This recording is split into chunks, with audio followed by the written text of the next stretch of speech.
Hello అండి. అందరూ ఎలా ఉన్నారు? మేమైతే బాగున్నాం. మీరు కూడా బాగుండాలని కోరుకుంటున్నాను. ఈరోజు టాపిక్ ఏంటంటే మనకి సోషల్ కంటెంట్ అండి డీఎస్సీకి సంబంధించి. మనం ప్రెజెంట్ అయితే సోషల్ కంటెంట్ అనేది చెప్పడం జరుగుతుంది డీఎస్సీకి సంబంధించి. థర్డ్ క్లాస్ నుంచి చెప్తున్నామండి. థర్డ్ నుంచి మనం క్లాస్ వైజ్, లెసన్ వైజ్ అనేవి బిట్స్ అనేవి చెప్పడం జరుగుతుంది. అలాగే మన ఛానల్‌లో డీఎస్సీకి సంబంధించి తెలుగు కంటెంట్, తెలుగు మెథడాలజీ కూడా కంప్లీట్ చేశామండి. తెలుగు కంటెంట్ అయితే మనకి థర్డ్ క్లాస్ నుంచి స్టార్ట్ చేయడం జరిగింది. అది కూడా లెసన్ వైజ్, క్లాస్ వైజ్ చెప్పామండి. అలాగే సైకాలజీ చెప్పాము. పర్స్పెక్టివ్ ఎడ్యుకేషన్, ఇంగ్లీషు అన్నీ కూడా మన ఛానల్‌లో చెప్పాము. ఒకసారి చెక్ చేయండి. జీడీఎస్ ఛానల్ డీఎస్సీ బిట్స్ అని ఒక ప్లే లిస్ట్ ఉంటుంది. అది ఓపెన్ చేస్తే మనకి డీఎస్సీకి సంబంధించి అన్నీ కూడా అందులో ఉంటాయండి నేను చేసిన వీడియోస్. ఒకసారి చూడండి. ఓకే అండి. ఈరోజు కూడా వీడియో మాత్రం స్కిప్ చేయకుండా మొత్తం చూడండి. చాలా ఇంపార్టెంట్ బిట్స్. కొన్ని వీడియోస్ డిస్క్రిప్షన్‌లో పెడతాను. చెక్ చేయండి. మీకు ఈజీగా అర్థమవుతుంది. వీడియో మాత్రం స్కిప్ చేయకుండా చూడండి. ఎందుకంటే మేము లెసన్ వైస్ చెప్తున్నామండి. లెసన్ వైస్ చెప్పడం వల్ల మీకు చాలా ఈజీగా అర్థమవుతుందండి. ఏ లెసన్ నుంచి ఏ బిట్స్ వస్తాయనేది. అన్నీ కలిపి చెప్పట్లేదు. ఓకే అండి. టాపిక్‌లోకి వెళ్దాము. ఈరోజు లెసన్ ఏంటంటే పారిశ్రామిక విప్లవం అండి. పారిశ్రామిక విప్లవం ఈరోజు లెసన్ పేరు. దీని గురించి మనం బిట్స్ అనేవి ఏవొస్తాయి, ఎన్నొస్తాయని మనం తెలుసుకుందాము. ఫస్ట్ బిట్ చూడండి. ఈ వర్తకులు సబ్ కాంట్రాక్ట్ పద్ధతిని ప్రారంభించారు. ఈ క్రింది వాటిలో ఏ వర్తకులు సబ్ కాంట్రాక్ట్ పద్ధతిని ప్రారంభించారు అని అడుగుతున్నారండి. మనకి ఇక్కడ ఫస్ట్ చూడండి ఆసియన్లు, ఆఫ్రికన్లు, యూరోపియన్లు, అమెరికన్లు ఎవరు ప్రారంభించారు సబ్ కాంట్రాక్ట్ పద్ధతిని అని అడుగుతున్నారండి. మనకి ఇక్కడ ఆప్షన్ 3 అండి. యూరోపియన్లు అని. ఎవరండి? యూరోపియన్లు. యూరోపియన్లేమో సబ్ కాంట్రాక్ట్ పద్ధతిని ప్రారంభించడం జరిగింది. రెండోది చూడండి. ఇంగ్లాండ్‌లో వస్త్రాన్ని ఇతర దేశాలు అమ్మే ముందు జరిగే తుది పని ఇక్కడ జరిగేది. ఇంగ్లాండ్‌లో వస్త్రాన్ని ఇతర దేశాల్లో అమ్మే ముందు జరిగే తుది పని ఎక్కడ జరిగేది అని అడుగుతున్నారండి. ఫస్ట్ చూడండి లండన్‌లోనా, మాస్కోలోనా, పారిస్‌లోనా లేదా వాషింగ్టన్‌లోనా ఎక్కడ జరిగేది అని అడుగుతున్నారండి. ఇంగ్లాండ్‌లో వస్త్రాన్ని ఇతర దేశాల్లో అమ్మే ముందు జరిగే తుది పని ఎక్కడ జరిగేది అంటే మనకి ఇక్కడ ఆప్షన్ 1 లండన్‌లో జరిగేదండి. ఇంగ్లాండ్‌లో వస్త్రాన్ని ఇతర దేశాలు అమ్మే ముందు జరిగే తుది పని లండన్‌లో జరిగేది. నెక్స్ట్ మనకు చూడండి మూడోది. పారిశ్రామిక విప్లవ ప్రారంభ కాలం ఎంత? పారిశ్రామిక విప్లవం ప్రారంభం కాలం ఎంత అని అడుగుతున్నారండి కింది వాటిలో. పారిశ్రామిక విప్లవ ప్రారంభ కాలం ఎంత అని అడుగుతున్నారు. ఫస్ట్ చూడండి 1950 నుంచి 2050 వరకా? 1750 నుంచి 1850 వరకా? 1550 నుంచి 1650 వరకా? 1850 నుంచి 1900 వరకా? ఎంత వరకు పారిశ్రామిక యొక్క విప్లవం కాలం అని అడుగుతున్నారండి. ప్రారంభ కాలం. మనకి ఇక్కడ ఆప్షన్ 2 అండి. 1750 నుంచి 1850 వరకు పారిశ్రామిక విప్లవం యొక్క ప్రారంభ కాలం. 1750 నుంచి 1850 వరకు పారిశ్రామిక విప్లవం యొక్క ప్రారంభ కాలం. నెక్స్ట్ మనం చూడండి నాలుగోది. ఆవిరి యంత్రాన్ని కనుగొన్నది ఎవరు? ఆవిరి యంత్రాన్ని కనుగొన్నది ఎవరు అని అడుగుతున్నారు. ఫస్ట్ చూడండి James Watt, George Stevens and John Loudon McAdam, Einstein ఎవరు ఆవిరి యంత్రాన్ని కనుగొన్నారు? ఆవిరి యంత్రాన్ని కనుగొన్నది ఎవరు అని అడుగుతున్నారండి. ఫస్ట్ చూడండి James Watt, George Steven, John Loudon McAdam and Einstein ఎవరు ఇందులోని ఆవిరి యంత్రాన్ని కనుక్కున్నారంటే మనకు option 1 James Watt. James Watt ఆవిరి యంత్రాన్ని కనుగొన్నారు. జేమ్స్ వాట్ ఆవిరి యంత్రాన్ని కనుగొన్నారు. నెక్స్ట్ మనకు చూడండి ఐదోది. ఉత్పత్తిలో ఫ్యాక్టరీ విధానం అనే కొత్త పద్ధతి ఈ మధ్య కాలంలో ఆవిర్భవించింది. ఉత్పత్తిలో ఫ్యాక్టరీ విధానం అనే కొత్త పద్ధతి ఏ మధ్య కాలంలో ఆవిర్భవించింది అని అడుగుతున్నారండి. ఫస్ట్ చూడండి 1750 నుంచి 1850, 1650 నుంచి 1750, 1660 నుంచి 1770, 1600 నుంచి 1700. మనకి ఏ మధ్య కాలంలో ఉత్పత్తిలో ఫ్యాక్టరీ విధానం అనే కొత్త పద్ధతిని ఆవిర్భవించింది అని అడుగుతున్నారు. మనకి ఇక్కడ ఆప్షన్ 1 అండి. 1750 నుంచి 1850 మధ్య కాలంలో ఈ ఉత్పత్తిలో ఫ్యాక్టరీ విధానం అనే కొత్త పద్ధతి ఆవిర్భవించింది. నెక్స్ట్ మనకు చూడండి ఆరోది. బాల కార్మికులైనప్పటికీ ఒకప్పుడు ఎన్ని గంటలు పని చేయవలసి ఉండేది? బాల కార్మికులైనప్పటికీ ఒకప్పుడు ఎన్ని గంటలు పని చేయవలసి ఉండేది అని అడుగుతున్నారండి. ఫస్ట్ చూడండి 14 గంటలా? 12 గంటలా? 10 గంటలా? 16 గంటలా? ఎన్ని గంటలు వాళ్ళు పని చేయవలసి ఉండేది బాల కార్మికులైనప్పటికీ అడుగుతున్నారండి. మనకి ఇక్కడ ఆప్షన్ 1 అండి. 14 గంటలు పని చేయవలసి ఉండేది. బాల కార్మికులైనప్పటికీ ఒకప్పుడు 14 గంటలు పని చేయవలసి ఉండేది. బాల కార్మికులైనప్పటికీ 14 గంటలు పని చేయవలసి ఉండేదనమాట. నెక్స్ట్ ఏడోది చూడండి. చలనశక్తి యంత్రాన్ని కనిపెట్టింది ఎవరు? మనకి ఆవిరి యంత్రాన్ని కనిపెట్టింది ఎవరంటే జేమ్స్ వాట్ అండి. అలాగే చలనశక్తి యంత్రాన్ని కనిపెట్టింది ఎవరని అడుగుతున్నారు.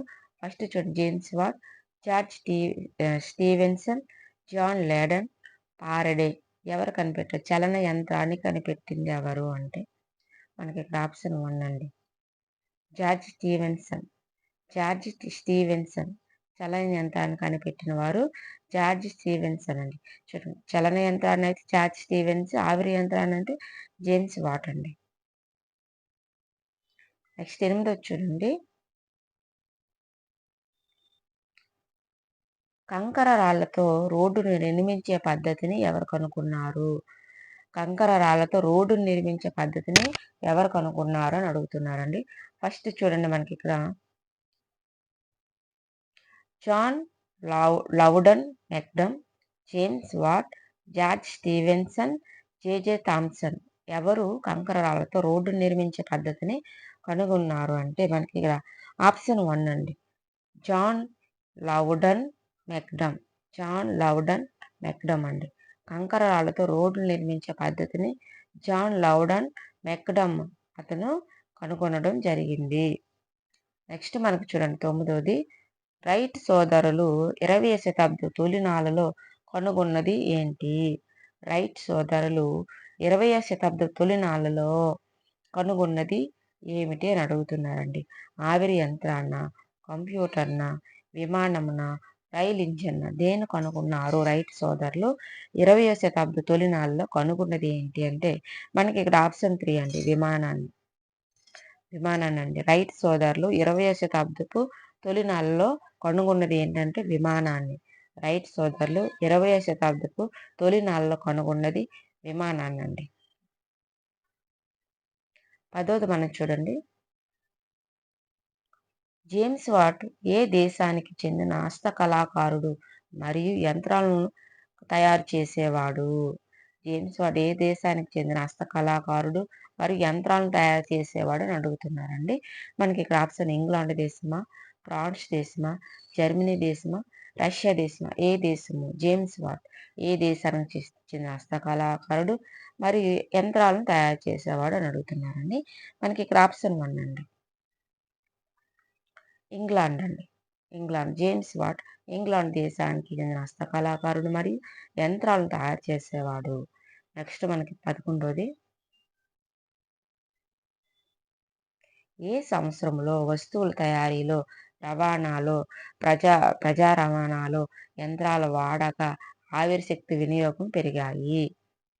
మనకి ఏ సంవత్సరంలో వస్తువుల తయారీలో, రవాణాలో తర్వాత ప్రజా రవాణాలో యంత్రాల వాడక, ఆవిరి శక్తి వినియోగం పెరిగాయి అని అడుగుతున్నారండి. ఫస్ట్ చూడండి క్రీస్తుశకం 1950, క్రీస్తుశకం 1850, క్రీస్తుశకం 1750, క్రీస్తుశకం 1650 ఎప్పుడు అని అడుగుతున్నారండి. ఏ సంవత్సరంలో అంటే మనకి ఇక్కడ ఆప్షన్ 3 అండి. క్రీస్తుశకం 1770 అండి. క్రీస్తుశకం 1770 సంవత్సరంలో వస్తువుల తయారీలో, రవాణా తయారీలో, ప్రజా రవాణాలో యంత్రాల వాడక, ఆవిరి శక్తి వినియోగం అనేది పెరిగాయన్నమాట. క్రీస్తుశకం 1750 సంవత్సరంలో. నెక్స్ట్ మనకు 12 చూడండి. కండరాలతో రోడ్లను నిర్మించే పద్ధతిని జాన్ లౌడన్ మెక్డమ్ ఏ సంవత్సరంలో కనుగొన్నాడు? కంకర రాళ్లతో రోడ్లను నిర్మించే పద్ధతిని జాన్ లౌడన్ మెక్డమ్ ఏ సంవత్సరంలో కనుగొన్నాడు అని అడుగుతున్నారు. 1840లోనా, 1845లోనా, 1848లోనా? 1850లోనా? ఎప్పుడు మనకి కనుగొనడం జరిగిందనంటే, మనకిక్కడ ఆప్షన్ 1 అండి. 1840 సంవత్సరంలో కంకర రాళ్లతో గోడలను నిర్మించే పద్ధతిని జాన్ లౌడన్ మెక్డామ్ మనకి 1840 సంవత్సరంలో కనుగొన్నాడు. 12 చూడండి. 12ది అయిపోయింది. మనకిక్కడ 13ది. ముడి పదార్థాలను వినియోగ వస్తువులుగా మార్చుటను ఏమంటారు? ముడి పదార్థాలను వినియోగ వస్తువులుగా మార్చుటను ఏమంటారు అని అడుగుతున్నారు. ఉత్పత్తి అంటామా?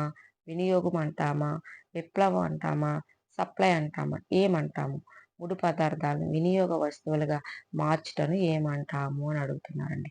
ముడి పదార్థాలను వినియోగ వస్తువులుగా మార్చుటను ఏమంటారు అని అడుగుతున్నారు. ఈ నాలుగింట్లో ఏంటంటే మనకు ఆప్షన్ 1 అండి. ఉత్పత్తి అంటామండి. ముడి పదార్థాలను వినియోగ వస్తువులుగా మార్చడం ఏమంటామంటే ఉత్పత్తి అని అంటాము. ఏమంటామండి? ఉత్పత్తి అని అంటాము. నెక్స్ట్ 14ది లాస్ట్ బిట్ అండి. ఈ లెసన్‌కి సంబంధించి చిన్న లెసనే, అందువల్ల తక్కువ బిట్స్ వచ్చాయి. నెక్స్ట్ పరమాణువులు కేంద్ర విలీనం, కేంద్ర విచ్ఛిత్తి ప్రక్రియ ద్వారా ఉద్భవించే శక్తిని ఏమంటాము? పర పరాణ మానవులు పరమాణువులు మనకి కేంద్రక విలీనం, కేంద్రక విచ్ఛిత్తి ప్రక్రియ ద్వారా ఉద్భవించే శక్తిని ఏమంటామంట? గతి శక్తి అంటామా? స్థితి శక్తి అంటామా? న్యూక్లియర్ ఎనర్జీ అంటామా? విద్యుత్ శక్తి అంటామా? ఏమంటామంటే మనకు ఆప్షన్ 3 అండి. న్యూక్లియర్ ఎనర్జీ అంటాము.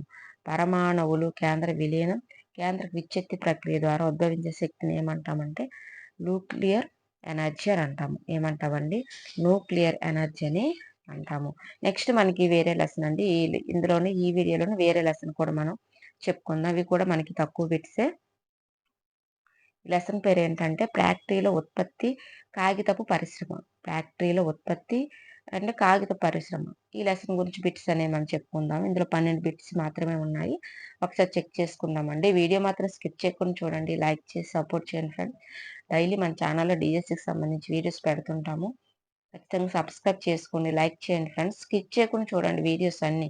అలా అయితేనే మీకు అర్థమవుతాయి. ఓకే అండి. ఈ లెసన్కి సంబంధించి బిట్స్ అనేవి మనం చూద్దాము. కాగిత పరిశ్రమలో సాధారణంగా ఉపయోగించే కలప ఏది? కాగితపు పరిశ్రమలో సాధారణంగా ఉపయోగించే కలప ఏది అని అడుగుతున్నారు. వెదురు కలప, యూకలిప్టస్సా, సొబాబుల్లా లేదా పైవన్య?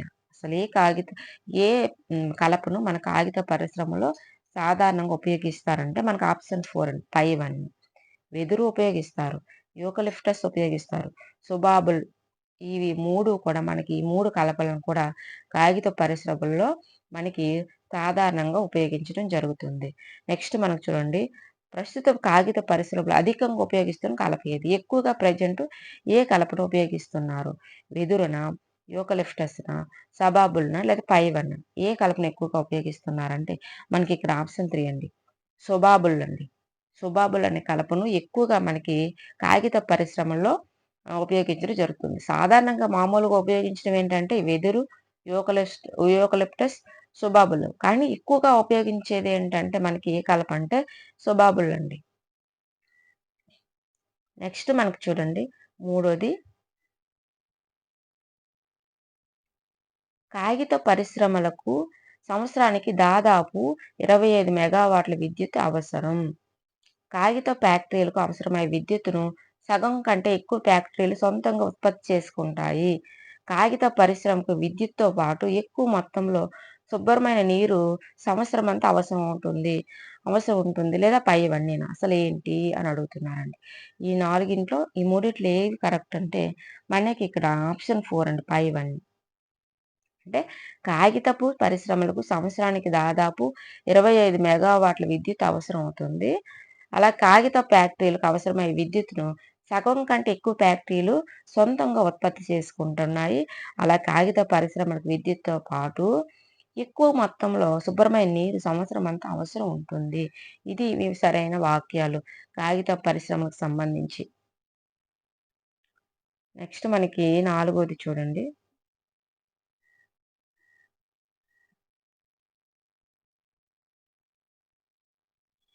కాగితం తయారీ ప్రక్రియలో దశలను సరైన వరుస క్రమంలో ఉంచండి. కాగితాన్ని తయారు చేసేటప్పుడు మనం ఏ దశలు ఫాలో అవుతారు వాళ్ళు, ఏ క్రమంలో తయారు చేస్తారు, క్రమ పద్ధతిని ఇందులో సెలెక్ట్ చేయండి అని అడుగుతున్నారండి.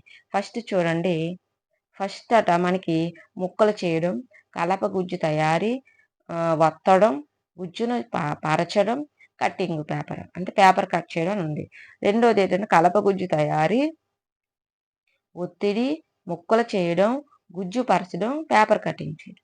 మూడోది ముక్కలు చేయడం, కలప గుజ్జు తయారీ, గుజ్జు పరచడం, ఒత్తిడి, పేపర్ కటింగ్ అనమాట. అలాగే ముక్కలు చేయడం, ఒత్తిడి, కలప గుజ్జు తయారీ, గుజ్జు పరచడం అంటే కటింగ్. ఇందులో ఏది మనం కరెక్ట్ పేపర్ తయారు చేసే ఒక ఏంటంటారంటే ఒక స్టెప్స్ అనమాట. 1 బై 1 ఏం చేస్తారు ఫస్ట్, సెకండ్, థర్డ్ అని అడుగుతున్నారు. మనకి ఇక్కడ ఆప్షన్ 3 అనేది కరెక్ట్ అవుతుందండి. అంటే ఫస్ట్ ముక్కలు చేస్తారండి. తర్వాత కలప గుజ్జు తయారు చేస్తారు. తర్వాత గుజ్జు పరుస్తారు. తర్వాత ఒత్తిడి చేస్తారు. అంటే ఒత్తిడి కాదు ఒత్తడం. ఒత్తుతారనమాట. తర్వాత పేపర్ కటింగ్ అనేది చేస్తారు. ఫస్ట్ చూడండి ముక్కలు చేస్తారు. కలప గుజ్జు తయారు చేస్తారు. గుజ్జు పరచడం చేస్తారు. ఒత్తుతారు. పేపర్ కటింగ్ చేస్తారు. ఈ విధంగా మనకి పేపర్ తయారు చేయడంలో దశలండి. నెక్స్ట్ మనకి ఐదోది చూడండి. ఆంధ్రప్రదేశ్‌లో కాగిత పరిశ్రమలు ఎక్కడ కలవు? ఆంధ్రప్రదేశ్ కాగిత పరిశ్రమలు ఎక్కడ ఉన్నాయని అడుగుతున్నారండి. రాజమండ్రిలోనా? కర్నూలులోనా? లేదా కర్నూలులోనా? లేకపోతే ఏది కాదా? ఎక్కడున్నాయి ఆంధ్రప్రదేశ్‌లో కాగిత పరిశ్రమలు అంటే మనకి ఇక్కడ ఆప్షన్ 3 అండి. రాజమండ్రిలోని, కర్నూలులోని. కర్నూలులోని మన ఆంధ్రప్రదేశ్‌లో కాగిత పరిశ్రమలు అనేవి ఉన్నాయి. రాజమండ్రి, కర్నూలులోనే మనకి కాగిత పరిశ్రమలనేవి ఉన్నాయి. నెక్స్ట్ ఆరోది చూడండి. ఆంధ్ర పేపర్ మిల్ ఎక్కడ కలదు? ఆంధ్ర పేపర్ మిల్ ఎక్కడుంది? కడపలోనా? కర్నూలులోనా? రాజమండ్రిలోనా? శ్రీకాకుళంలోనా? అసలు ఎక్కడ ఉంది ఆంధ్ర పేపర్ మిల్ ఎక్కడ ఉంది అని అడుగుతున్నారండి. మనకి ఇక్కడ ఆప్షన్ 3 అండి. రాజమండ్రిలో ఉంది. ఆంధ్ర పేపర్ మిల్ ఎక్కడ కలదు అంటే రాజమండ్రిలోనండి. రాజమండ్రిలో మనకి ఆంధ్ర పేపర్ మిల్ అనేది కలదు. నెక్స్ట్ మనకు చూడండి ఏడోది. వీడియో మాత్రం స్కిప్ చేయకుండా చూడండి. కాగితం తయారీలో కలపతో పాటు సాధారణంగా ఉపయోగించే ముడి పదార్థం ఏంటి? కాగితం తయారీలో కలపతో పాటు వేరేగి సాధారణంగా ఏంటి ఉపయోగిస్తారనంటే చూడండి రసాయనాల, సాధారణ కాస్టిక్ సోడా లేదా పైవన్న. ఏంటి సాధారణంగా కలపతో పాటు ఉపయోగిస్తారని అడుగుతున్నారండి. మనకి ఇక్కడ ఆప్షన్ 4 అండి పైవన్నీ. అంటే రసాయనాలు వాడతారు, సాధారణ ఉప్పు వాడతారు, కాస్టిక్ సోడా ఈ 3 కూడా కాగితం తయారీలో కలపతో పాటు ఈ 3 వాడతారండి. ఈ 3 అనేవి మనకి కలపతో పాటు సాధారణంగా వాడే ముడి పదార్థాలు. నెక్స్ట్ ఎనిమిదోది చూడండి. క్రింది వాటిలో సరైన ప్రవచనం ఏది? క్రింది వాటిలో సరైన వాక్యం ఏదని అడుగుతున్నారు. ఫస్ట్ చూడండి. కాగితం తయారు చేయడానికి అవసరమైన ముడి పదార్థాలు అడవిలో లభ్యమవును. సాధారణంగా వెదురు, మెత్తని కలప దొరికే అటవీ ప్రాంతాల సమీపంలోనే కాగితం పరిశ్రమలు స్థాపిస్తారు. వ్యవసాయ భూముల్లో సుబాబుల్ చెట్లను పెంచడాన్ని ప్రభుత్వం ప్రోత్సహించేటట్లు చేసింది. లేదా పైవన్న. ఈ మూడిట్లో ఏవి సరైనవి అంటే మనకి ఇక్కడ ఆప్షన్ 4 అండి. కాగితం తయారు చేయడానికి అవసరమైన ముడి పదార్థాలు అడవుల్లో లభ్యమవును. సాధారణంగా వెదురు, మెత్తని కలప దొరికే అటవీ ప్రాంతాల సమీపంలోనే కాగితం పరిశ్రమలు స్థాపిస్తారు. మూడోది వ్యవసాయ భూముల్లో సుబాబుల్ చెట్లను పెంచడాన్ని ప్రభుత్వం ప్రోత్సహించేటట్లు చేసింది. ఈ 3 కూడా సరైన వాక్యాలే. 9 చూడండి. కాగిత పరిశ్రమలో ఒక షిఫ్ట్‌లో దాదాపు ఎంతమంది కార్మికులు పనిచేస్తారు? కాగిత పరిశ్రమలో ఒక షిఫ్ట్ దాదాపు ఆ షిఫ్ట్‌లో ఎంతమంది పనిచేస్తారు? ఒక షిఫ్ట్‌కి అని అడుగుతున్నారండి. 600-700 మందా? 750-780 మందా? 800-900 900-1100 మందా? ఎంతమంది ఒక షిఫ్ట్‌లో పనిచేస్తారు? కాగిత పరిశ్రమలో ఒక షిఫ్ట్‌కి ఎంతమంది పనిచేస్తారని అడుగుతున్నారు. మనకి ఇక్కడ ఆప్షన్ 3 అండి. 800-900 మంది ఒక షిఫ్ట్‌కి పనిచేస్తారు. అంటే కాగితము పరిశ్రమ, కాగితం ఫ్యాక్టరీలో మనకి 800-900 మంది ఒక షిఫ్ట్‌కి అనేది పనిచేస్తూ ఉంటారు. నెక్స్ట్ కాగిత పరిశ్రమల కార్మికులు ఎన్ని షిఫ్ట్‌లో పనిచేస్తారు? వాళ్ళకి ఎన్ని షిఫ్ట్‌లు ఉంటాయి? కాగిత పరిశ్రమల కార్మికులు ఎన్ని షిఫ్ట్‌లో పని చేస్తారంట? 2 షిఫ్ట్‌లా? 3 షిఫ్ట్‌లా? 4 షిఫ్ట్‌లా? 5 షిఫ్ట్‌లా? ఎన్ని షిఫ్ట్‌లు పని చేస్తారంటే మనకు ఆప్షన్ 2 అండి. 3 షిఫ్ట్‌లు. కాగిత పరిశ్రమలో కార్మికులు ఎన్ని షిఫ్ట్‌లో పనిచేస్తారంటే 3 షిఫ్ట్‌లండి. ఒక షిఫ్ట్‌కి 800-900 మంది పనిచేస్తూ ఉంటారు. 11 చూడండి. కాగిత పరిశ్రమలో ఒక్కో షిఫ్ట్‌లో కార్మికుడు ఎన్ని గంటలు పనిచేయడం జరుగుతుంది? కాగిత పరిశ్రమలో ఒక్కో షిఫ్ట్‌లో కార్మికుడు ఎన్ని గంటలు పనిచేయడం జరుగుతుంది? 5 గంటలా? 6 గంటలా? 7 గంటలా? 8 గంటలా? ఎన్ని గంటలు పనిచేయడం జరుగుతుంది? కా కా కాగితపు పరిశ్రమలో అంటే మనకిక్కడ ఆప్షన్ 4 అండి. 8 గంటలు పనిచేస్తారు. కాగిత పరిశ్రమలో ఒక్కో షిఫ్ట్‌లో కార్మికుడు ఎన్ని గంటలు పని చేస్తారంటే 8 గంటలు పని చేస్తూ ఉంటాడండి. నెక్స్ట్ మనకి షిఫ్ట్‌కి ఎంతమందంటే 800-900 మంది ఒక షిఫ్ట్‌లో పనిచేస్తారు. ఎన్ని షిఫ్ట్‌లు అంటే మనకి 3 షిఫ్ట్‌లండి. 3 షిఫ్ట్‌లు పనిచేస్తారు. ఒక షిఫ్ట్‌కి ఒక కార్మికుడు ఎన్ని గంటలు పని చేస్తారంటే 8 గంటలు. నెక్స్ట్ 12 చూడండి. కాగితపు ఫ్యాక్టరీలో షిఫ్ట్ పని వేళలకు సంబంధించి సరైనవి ఏంటి? షిఫ్ట్ పని వేళలు ఎలా ఉంటాయి? ఎన్ని గంటల నుంచి ఎన్ని గంటలు ఉంటాయని అడుగుతున్నారు. ఫస్ట్ చూడండి ఏ షిఫ్ట్ అనేది ఉదయం 6 గంటల నుంచి మధ్యాహ్నం 2 గంటల వరకు. బి షిఫ్ట్ అనేది మధ్యాహ్నం 2 గంటల నుంచి రాత్రి 10 గంటల వరకు. అలాగే సి షిఫ్ట్ అనేది రాత్రి 10 గంటల నుండి ఉదయం 6 గంటల వరకు. లేదా పైవన్నీ అడుగుతున్నాను. మనకి ఇక్కడ ఆప్షన్ 4 అండి. పైవన్నీ. మనకి ఏ షిఫ్ట్ అనేదట ఉదయం 6 గంటల నుంచి మధ్యాహ్నం 2 గంటల వరకు ఉంటుంది. ఏ షిఫ్ట్. బి షిఫ్ట్ అనేది మధ్యాహ్నం 2 గంటల నుంచి రాత్రి 10 గంటల వరకు ఉంటుంది. అలాగే సి షిఫ్ట్ అనేది రాత్రి 10 నుండి ఉదయం 6 గంటల వరకు ఉంటుంది. ఈ విధంగా మనకి కాగితపు ఫ్యాక్టరీలో షిఫ్ట్‌ల యొక్క పని వేళలండి. ఇదండి ఈరోజు సంబంధించిన బిట్స్. వీడియో మాత్రం లైక్ చేసి సపోర్ట్ చేయండి ఫ్రెండ్స్. చాలా ఇంపార్టెంట్ బిట్స్ డైలీ మన ఛానెల్‌లో చెప్తున్నాము. లైక్ చేసి సపోర్ట్ చేస్తే మాకు కూడా చెప్పడానికి బావుంటుందండి. వీడియో మాత్రం స్కిప్ చేయకుండా చూడండి. ఛానెల్ ఒకసారి చెక్ చేయండి కొత్త వాళ్ళైతే. మీకు ఖచ్చితంగా వీడియోస్ అనేవి నచ్చుతూ ఉంటాయండి. ఓకే అండి. Thank you. మరొక వీడియోతో మళ్ళీ కలుసుకుందాం.